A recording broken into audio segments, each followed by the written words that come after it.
Hello Sonic Plebs, today I'm going to look at Sonic 2, but not the good version, but the shit versions.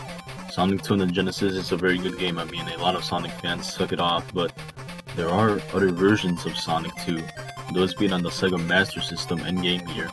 I did look at the Game Gear version of Sonic 1. The 8-bit Sonic 1 was a fine enough game. It wasn't terrible, but it wasn't really anything amazing. It was very average.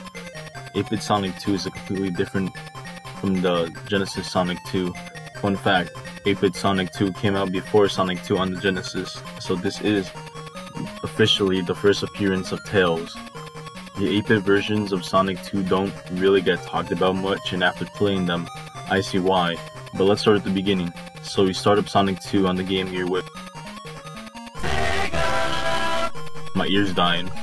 We see Tails get kidnapped by Dr. Robotnik, so Sonic has to save him, along with the other animals Robotnik has taken. The first zone is Underground Zone, and it's kind of weird seeing Tails before starting every zone when the plot of this game is to save Tails. This zone is a very weird zone to start off a game. It's like starting off Sonic 2 with Mystic Cave Zone. There's spikes falling down from the roof, a bunch of lava, and this zone has Sonic riding a minecart. But sometimes the game wants you to stay in the minecart, and other times wants you to jump off or else you fall in lava.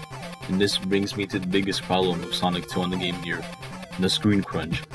When playing a video game, it is obviously very important to tell what you see so you don't die and stuff. Well, how about we make a platformer where you need to avoid obstacles but you can't even see them, and that's how it feels like to play this stupid fucking game. Like, for example, here we have to jump from different springs, but with a small screen it's hard to tell where you're gonna land because you can't see what's below you. I mean, there are rings that help a little bit, but most of the time you're going to fall into the lava because you can't see what's below you. You get to Act 3, which is a little level with the boss at the end. Just like 8-bit Sonic 1, there are no rings. Now, despite that, the bosses in Sonic 1 are easier and sometimes have a shield in the level, but not in 8-bit Sonic 2. So Robotnik saves Sonic from falling to the lava, then he drops him onto a slope with some Sorlac looking thing, and then he proceeds to throw bombs around that bounce. I tried to get out the way, but with the weird slope physics, it's like I can't. Every time I try to avoid them, I just slip and fall into the Sorlac looking thing. So yeah, it is pretty hard to avoid them, because if you try to avoid them, you're probably gonna fall into the Pit Master. That's what it's called. Anyway, Dr. Roboman tries to kill Sonic but fails and kills the Sorlac Pit Master guys, and we move on to Sky High Zone, which sadly isn't based off the movie Sky High. This level starts out fine even when I fall into a pit of spikes. I can't see, but at least I get my rings back. In 8-bit Sonic 1, Sonic couldn't get his rings back, but now we could get our rings back, which is nice and makes things slightly easier. Then we get to the hang glider. I kept dying to this stupid fucking hang glider. I didn't know how to use this hang glider, so I decided to just press random buttons and found out that the left makes Sonic go up and the right makes Sonic go down. So I was like, oh, this is just like the Cape Fighter in Super Mario World, which has similar controls. So I used the hang glider again and pressed right to go down and left to go back up. But Sonic moved so slow that I kept falling into the spikes, so I kept trying and kept falling into the spikes. So after doing the same thing and dying for like 50 times, I decided to look up the controls online, and it turns out I have to press the left button as soon as you take off so you can stay in the air. So after dying 500 times, I managed to learn how to use this thing. Sonic is in the clouds because he's sky high. When on the clouds, some of our platforms are not platforms. Like, some clouds are platforms but others aren't, so it makes things kind of difficult to tell and a bit of annoying. So yeah, you can also fall into like the spike things, and we have to use the hang glider again to move through this area of spikes. The boss for this zone is called Hiyoko Master. Before you fight the giant bird thing, you have to kill these little robot birds, then you fight the giant bird dude. So after killing the Robo Bird, we head out to Aqua Lake Zone. This is an underwater level, so I'm super excited for this. The first act takes place on the ground with it ending underwater. In Act 2, we use these bubbles that also appear in Sonic Mania. Here it's similar to how it is in Sonic Mania, with being able to breathe underwater and float around, but the difference is that in Mania I can actually see what's above me. here I can't really see what's above me, so it's better to slow down. We have to go through this long area with arrows coming out of the walls, with it being hard to avoid, so you just keep falling. But with the screen crunch, you can't even see shit, and it makes things a lot worse, especially with this fucking crab thing that keeps appearing, keeps popping my bubble ass. We get to Act 3, where we have one of the easiest bosses of all time. Green Hill Zone is next, and no, it's not Green Hill Zone, it's Green Hills Zone. There's an S, so it's different. Act 1 of this zone is probably my favorite act of the entire game because I'm actually having, fun. The song is also an 8-bit remix of Sonic CD's You Can Do Anything, the song that plays in the intro of PAL and Japanese versions of Sonic CD, which makes it the best song in the entire game.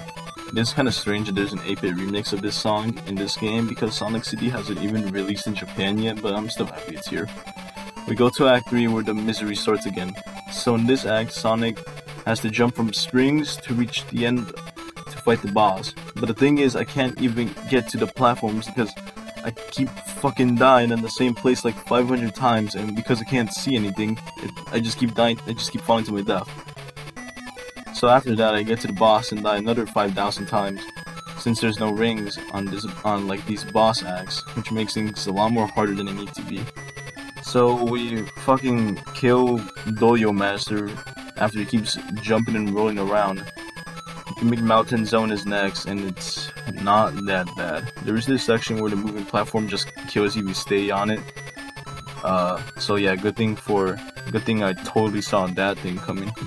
Other than that, it is pretty fun, and the boss isn't that hard. Now it's Scrambled Egg Zone time.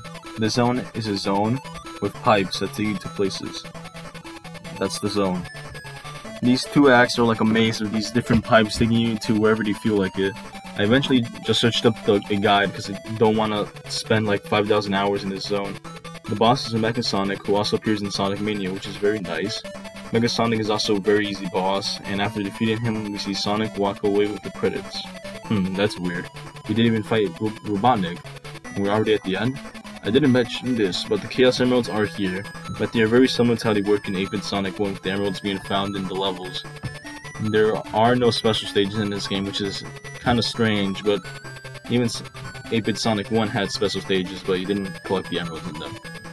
Well, I didn't collect any of the emeralds, and the Sonic games do have different endings depending on if you got the emeralds, but usually it's not that different. Well, looks like Tails is dead.